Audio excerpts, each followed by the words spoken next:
E o Espírito Santo ministrou no meu coração: Gabriel, fale com eles hoje que eu sou um Deus especialista em mudar histórias.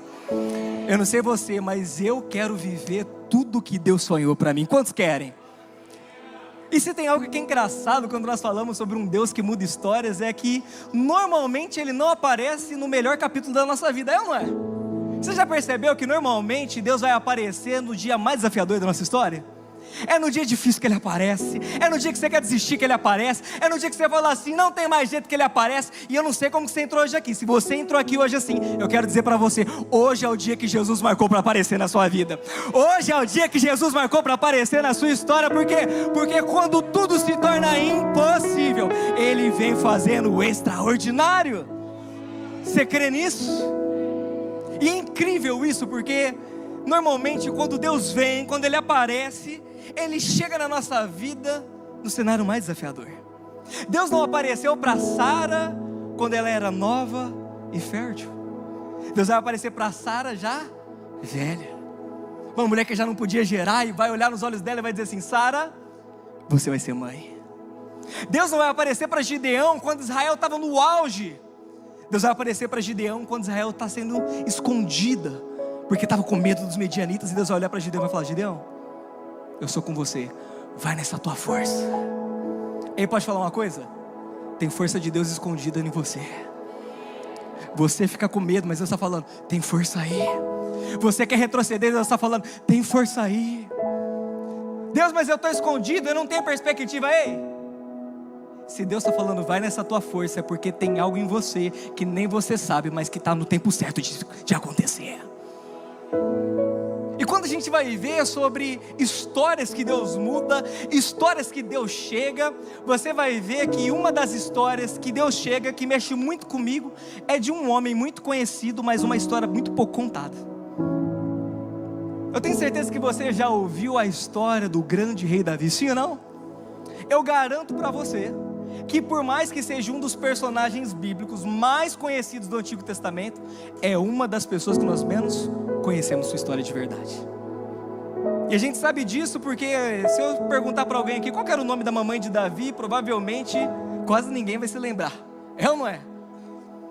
Só que a Bíblia vai dizer que Deus vai aparecer na história de Davi quando Davi estava vivendo o seu maior desafio.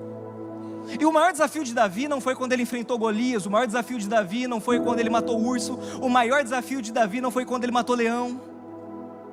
O maior desafio de Davi vai acontecer numa época que ele achava que tudo estava muito bem. A Bíblia vai dizer que havia uma época que os reis iam para as batalhas com seus exércitos, e quando chegou nesse tempo, Davi, em vez de pegar o seu exército e ir para a batalha, a Bíblia diz que ele fica em casa, ele fica no palácio, e ele começa a andar no terraço dele, e ele observa uma mulher. A Bíblia diz que quando ele observa aquela mulher, ele acha aquela mulher muito atraente, ele fala: olha, me traga essa mulher. Ele se relaciona com ela, e ela vai embora, mas o que Davi não sabia era que aquela mulher era casada. E não era casada com qualquer pessoa, era casada com um dos soldados mais leais de Davi, chamado Urias. Mas até então ninguém sabia, estava todo mundo na guerra. O que Davi pensou? Tá tudo bem. Só que a Bíblia vai dizer que vai chegar uma carta para Davi no palácio, uma carta que só tinha duas palavras, só que duas palavras que ia mudar completamente o rumo da história. Essa mulher chamada Batseba, ela manda uma carta para Davi, e nessa carta vem escrita assim, ó: estou grávida. A pergunta agora é: o que fazer? Porque a mulher não é minha, é casada, e é casada com um dos meus soldados mais leais. E eu não sei se você já percebeu, mas o diabo, ele até te ajuda a pecar, mas não te ajuda a esconder o pecado. É ou não é? Davi começa a pensar em vários planos meticulosos para esconder isso. E aí ele chama Urias, tira Urias do campo de batalha e fala assim: Urias, faz o seguinte, vai lá para sua casa, descansa um pouco. Urias fala: meu senhor, não tem como eu ir para minha casa e os meus irmãos morrendo no campo de batalha. Aí Davi pensa: agora o que eu vou fazer? Aí Davi pensa: vou fazer o seguinte, vou mandar uma carta para Joabe, comandante do exército, vou falar para Joabe colocar ele no meio da batalha, e quando ele estiver lá, que os soldados recuem e o inimigo mate. E assim eu trago a esposa dele para morar no palácio comigo, e vai parecer o quê? Que eu sou um homem honrado, que eu peguei a esposa de um soldado que foi morto em batalha e dei dignidade para ela. E a Bíblia diz que Urias pega essa carta de Davi e leva para Joabe. Mal ele sabia que ele estava andando carregando a sua sentença. Quando isso acontece, Davi achou que estava tudo. Só que a Bíblia vai dizer que isso não pareceu bem aos olhos do Senhor. Deus então vai chamar o profeta Natan e falar assim: Natan, vai lá e confronta Davi. Fala para ele que o que ninguém viu eu vi, que o que ninguém sabe eu sei. Porque pode falar uma coisa, irmão? A maior parte das coisas que você faz, você só faz porque você não tem a consciência de que Deus está com você. É ou não é? Quantas coisas você faz lá fora que você nunca faria aqui dentro? Por que você não faz aqui dentro? Porque aqui você tem consciência que a presença de Deus está. É ou não é? Se nós tivéssemos consciência que a presença de Deus está com a gente todos os dias da nossa vida, a gente não falaria mal das pessoas, a gente não passaria ninguém para trás. É ou não é? Quando você está lá vendo o seu feed, se você tivesse a consciência de que o próprio Deus está do seu lado, muita coisa ali você não ficaria olhando. É assim ou não é? Só que aí a Bíblia diz que Davi é confrontado por Natan. E quando ele é confrontado por Natan, a Bíblia diz que Davi se arrepende. Davi pede perdão, e a Bíblia diz que Deus perdoou Davi, só que não isentou Davi das consequências. E agora, Davi vai passar pela maior crise da sua história, pelo maior desafio da sua vida. Por quê? Você concorda comigo que é muito mais fácil lidar com um gigante que está fora de mim do que lidar com a culpa que me assola todo dia? É muito mais fácil matar um urso, matar um leão, do que ter que lidar todo dia com a minha consciência. É ou não é? E é nesse cenário que a Bíblia vai dizer que Batseba vai dar à luz a uma criança. E quando a criança nasce, a Bíblia diz que a criança nasce gravemente doente. Davi entendeu que aquilo era consequência dos seus erros. O que Davi fez? Foi para o quarto. A Bíblia diz que ele orou e jejuou por 7 dias. Não levantava da cama, não comia, não bebia. Os servos do palácio começaram a ficar preocupados, porque disse: se essa criança doente, ele já não come e já não bebe, imagina se essa criança morrer. Só que aí a Bíblia vai dizer que quando dá 7 dias, a criança morre. E um olha para o outro e fala: ei, quem que vai dar notícia para ele? Aí a Bíblia diz que Davi percebe, pela movimentação do palácio, que a criança morreu. Davi se levanta, toma um banho, troca de roupa, unge a sua cabeça, e a Bíblia diz que ele vai para a casa do Senhor, e ele adora a Deus. Quando ele volta, as pessoas falam: Davi, o que está acontecendo? Porque enquanto a criança estava doente, você quase morreu aqui, agora que a criança morreu, você está adorando a Deus? E aí Davi vai dar uma das lições mais valiosas para mim e para você. Qual? Nós precisamos aprender a não nos perder com as perdas. Davi vai olhar então e vai dizer: olha, enquanto ela estava viva, eu fiz tudo o que eu podia, eu orei, eu jejuei, eu me humilhei diante de Deus, mas se mesmo assim Deus não quis curar, eu estou com a minha consciência em paz, que tudo que estava no meu alcance, E a Bíblia diz então, que ele volta para casa, consola a sua esposa, e agora a sua esposa vai ficar grávida de novo. Agora, pense você, se você fosse um súdito, se você fosse uma das pessoas que trabalham no palácio, olhando tudo o que aconteceu, um relacionamento que começou debaixo de maldição, um filho que Deus rejeitou, e você vê agora, no mesmo relacionamento que começou debaixo de maldição, outro filho sendo gerado. Qual seria a sua perspectiva com relação ao filho que está sendo gerado? Qualquer pessoa que olhasse de fora do palácio ia dizer: o primeiro, Deus não poupou. O relacionamento Deus expôs. Provavelmente, essa criança vai viver debaixo de culpa e condenação. É ou não é? Porque Deus rejeitou o primeiro, provavelmente vai rejeitar também o... Mas quando a gente acha que Deus terminou a história, a Bíblia diz que então Deus começa a escrever uma nova história. Porque eu posso falar uma coisa? As pessoas, elas gostam de tentar prever o seu futuro por causa das coisas que você viveu no passado. Mas Deus não é assim. Deus não usa o seu passado como parâmetro para o seu futuro. Deus usa o amor que Ele tem por você para definir o que você vai viver. Porque não é sobre mim, é sobre a graça que está sobre mim. Não é sobre o quanto eu mereço, é sobre o quanto Ele me ama. E esse é o escândalo da graça. Por quê? Porque Deus decidiu amar homens pecadores como eu e você. E mesmo dando todos os motivos para Ele nos rejeitar, a Bíblia diz que Ele decidiu nos amar. Então a Bíblia vai dizer que a criança nasce. E quando a criança nasce, põe o texto para mim. Então consolou Davi a Batseba, sua mulher, e entrou a ela, e se deitou com ela, e ela deu à luz a um, e deu-lhe o nome de quê? Deu-lhe o nome de? E o Senhor o? Quem achou que a história ia terminar debaixo de condenação? Pode falar uma coisa? Deus vai surpreender muita gente a respeito da sua história. Muita gente vai ficar triste quando vê o que Deus vai fazer. Porque não importa quem torce contra, o importante é quem está com você. Celebra Jesus.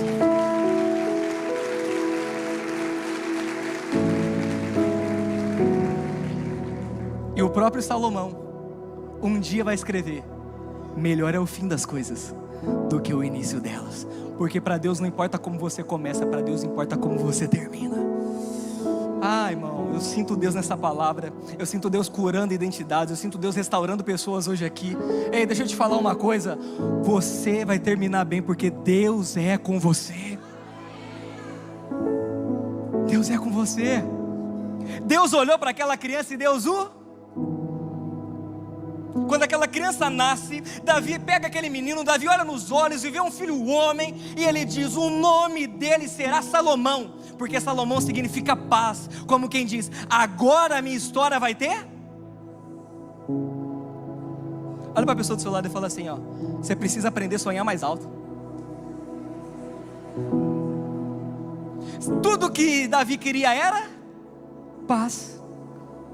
Só que na hora que ele deu o nome, essa criança vai se chamar Salomão.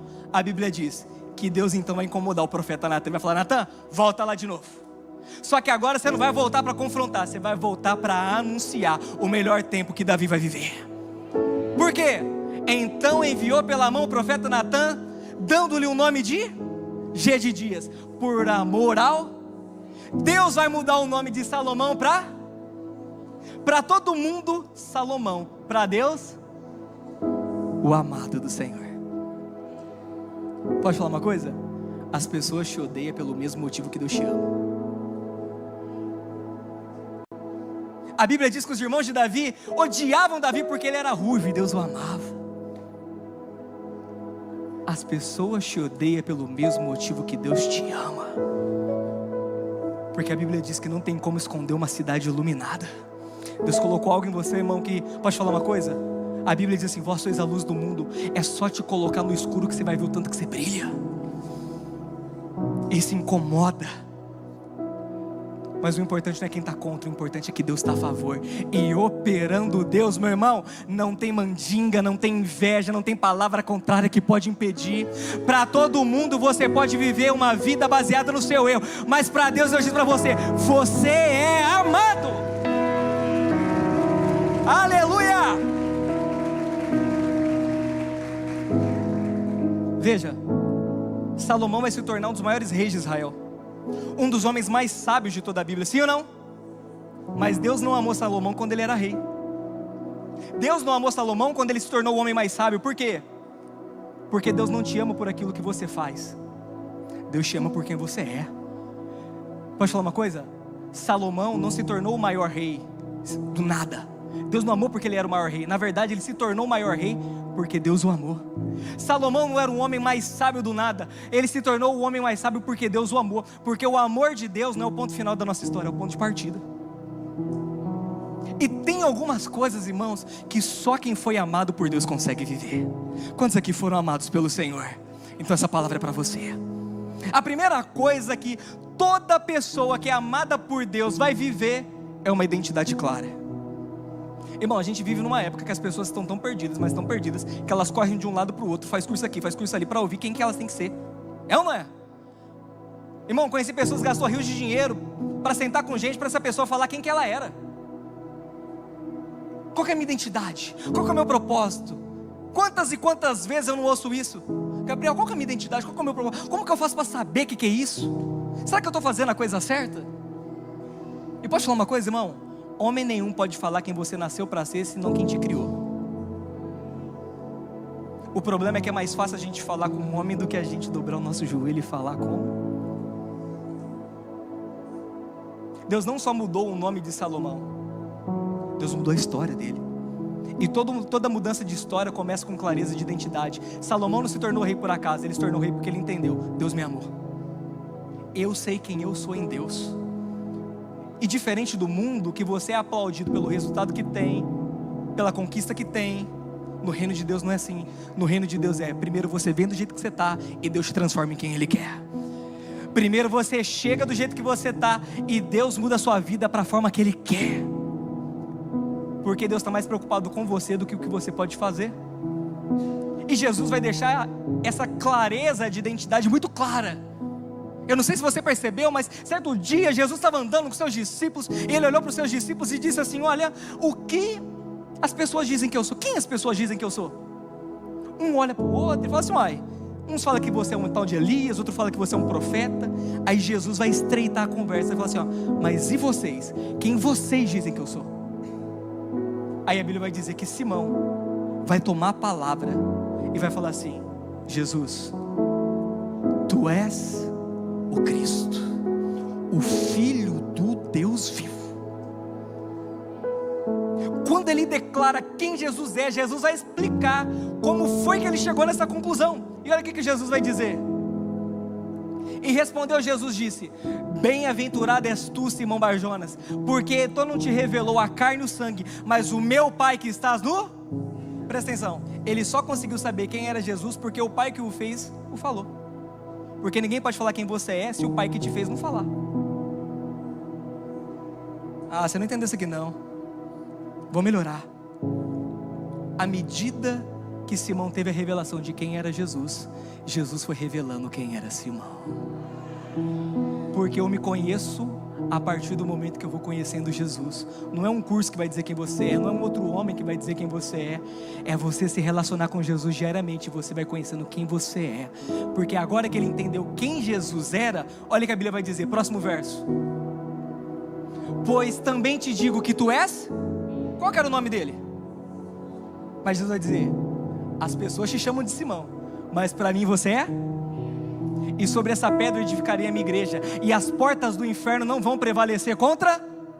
Próximo verso. E te darei as chaves do reino dos céus, e tudo que ligares na terra terá sido ligado... Presta atenção, quando ele entendeu quem era Jesus, ele entendeu quem ele era.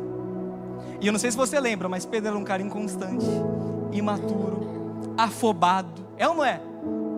Aí Jesus vai olhar para ele e vai dizer assim: ó, você não é mais Simão não, você é? O que é Pedro? Pedro significa pedra. Pedra é estável, firme, constante. Você vê que Deus não chama você por aquilo que as pessoas veem. Você fica triste pelas coisas que você já fez, mas Deus te chama por aquilo que Ele já viu que você vai ser. Deus não vê você como você se vê. E quando eu entendo quem eu sou, duas outras coisas me é revelada. Qual? O meu propósito e a minha autoridade. Só quem entendeu quem Jesus é, sabe quem é. E quem sabe quem é, tem clareza de propósito e de autoridade, do que precisa fazer e do que pode fazer. Jesus olhou para ele e falou assim: ó, você não só é Pedro, sobre essa pedra eu vou edificar a minha igreja. Sobre essa mesma revelação, Pedro, que você teve, todo mundo que tiver essa mesma revelação de que eu sou o Cristo, vai se tornar igreja junto com você. E agora o seu propósito é esse, o quê? Propagar o reino dos céus por onde você for, e fazer com que outras pessoas tenham clareza de que eu sou o Cristo. Só que dê um detalhe, Pedro, você não vai fazer isso sozinho. Como que você vai fazer isso? Hoje eu estou te dando autoridade, Pedro. Tudo que você ligar na terra terá sido ligado. Irmão, o que tem de gente que me liga e fala assim: Gabriel, ora por mim. Por quê? Estou vendo vulto na minha casa, tem uns trem esquisitos acontecendo. Eu falei: irmão, ora aí. Não, mas tem hora diferente. Eu falei assim: irmão, Eu oro no nome de Jesus, você ora no nome de quem? Por que você acha que eu tenho mais autoridade que você? Falei, sabe qual que é a diferença entre eu e você? É que eu já entendi que Deus me deu autoridade, você não. Pode falar uma coisa?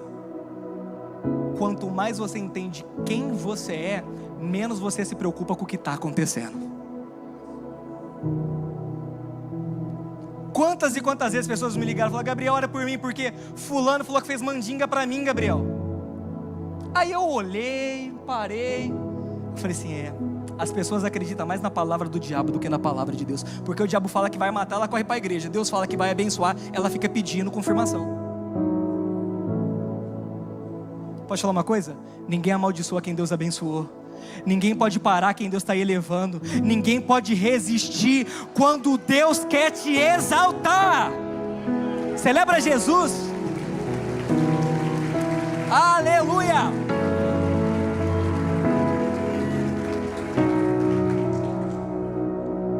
Quando eu entendo quem eu sou, eu entendo a autoridade que eu carrego, e eu entendo o propósito que eu tenho. Isso não vem de homens, só pode vir de Deus. Só que tem outras duas coisas que só quem foi amado acessa. A primeira coisa é clareza de identidade. E a segunda, Gabriel? Favor e graça sobrenatural. Quantos aqui deseja viver favor e graça sobrenatural? Quantos aqui deseja viver coisas que naturalmente nunca aconteceria? Ei, deixa eu te falar uma coisa para você. Isso tudo está disponível para você. Certa vez Deus vai mudar o nome de um homem chamado Jacó. Quantos aqui já ouviram a história de Jacó? Jacó é um personagem bíblico muito mal interpretado. Quantos aqui já não ouviram que Jacó é enganador, mentiroso, trapaceiro? Quem já ouviu isso? Irmão, posso falar uma coisa? Deus não é Deus de mentiroso, Deus não é Deus de enganador, e Deus não é Deus de trapaceiro. E Deus fez questão de falar: eu sou o Deus de Abraão, sou o Deus de Isaac, mas também sou o Deus de... Jacó não significa trapaceiro, enganador. A palavra Jacó vem do hebraico Yaakov, que é aquele que agarra, porque ele nasceu agarrado no calcanhar do seu irmão. Ou seja, Jacó, desde que nasceu, era uma pessoa que nunca perdia uma oportunidade. Tudo que Jacó fez, ele fez debaixo de muita oportunidade, até que teve um dia que ele vai ter um encontro com Deus. A Bíblia diz que ele encontra um anjo. Ele começa a brigar com esse anjo, por quê? Como uma boa pessoa que não perde oportunidade, a Bíblia diz que ele agarra o anjo e ele fala assim, não vou deixar você ir embora enquanto você não me abençoar. Porque esse é o pensamento de toda pessoa que não entendeu quem é. Ela sempre corre atrás de bênção. Aí o anjo vai olhar para ele e vai falar assim: tá certo, você é Jacó? Sou. A partir de hoje você vai se chamar Israel, porque você lutou contra Deus e os homens e prevaleceste. Ele vai sair de uma pessoa que agarra as oportunidades para virar um príncipe de Deus. E você concorda comigo que um príncipe não precisa correr atrás de oportunidade? Tudo já está disponível para ele. E não é por aquilo que ele faz, mas é por quem ele... E Jacó vai entender tanto isso, que depois desse dia, você lembra que ele saiu fugir de casa, né? Por causa de problema de herança.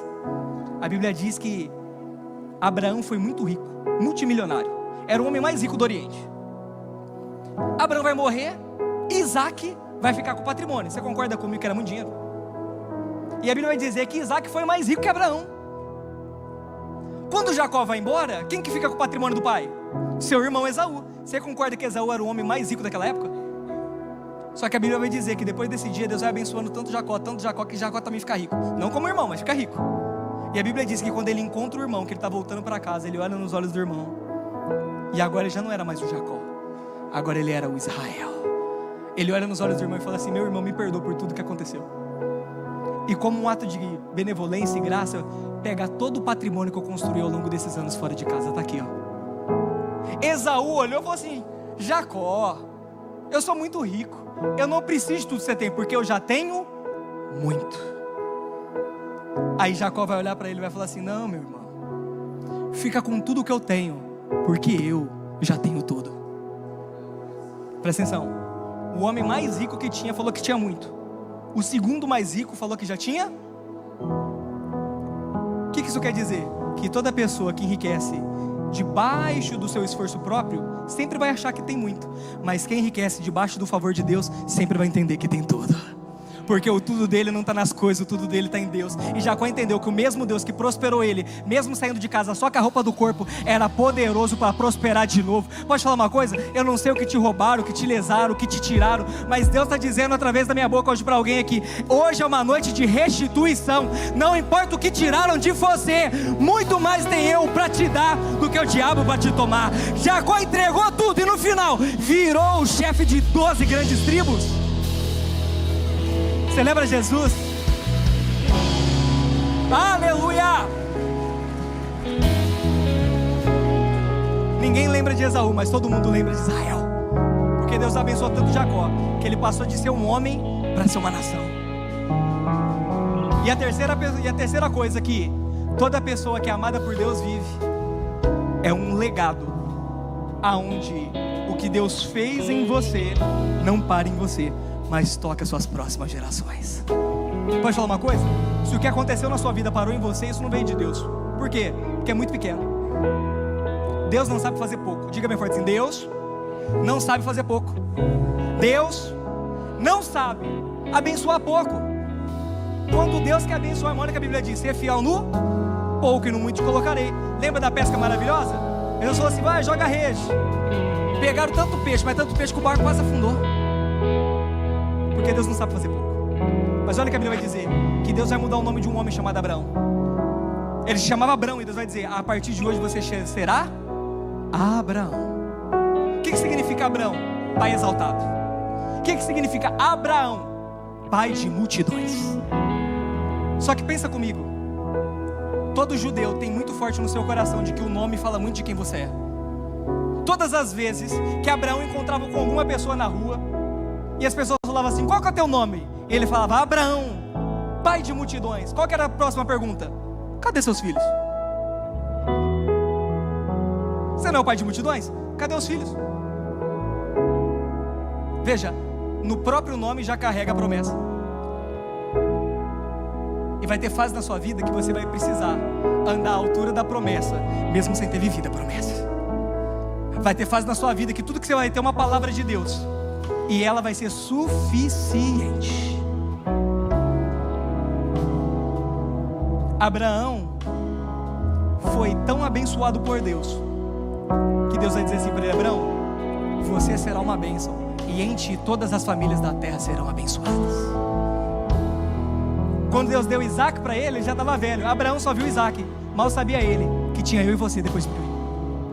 E até hoje a Bíblia vai dizer que as mesmas promessas que estavam sobre Abraão também está sobre nós. Pode falar uma coisa, Gabriel? Qual que é a promessa que estava sobre Abraão? Aonde você for, eu vou te abençoar. Aonde você colocar seu pé, eu vou te dar por herança. Aonde você colocar suas mãos, eu vou prosperar. Não há ninguém que possa te amaldiçoar, porque eu te abençoei. Aleluia!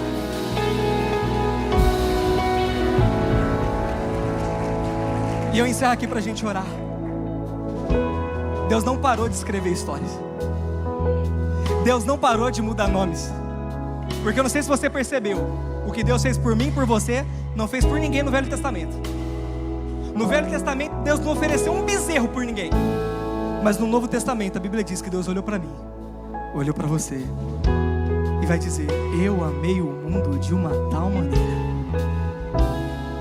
que eu entreguei o meu único filho, para que todo aquele que nele creia não pereça, mas tenha vida eterna. Pode falar uma coisa?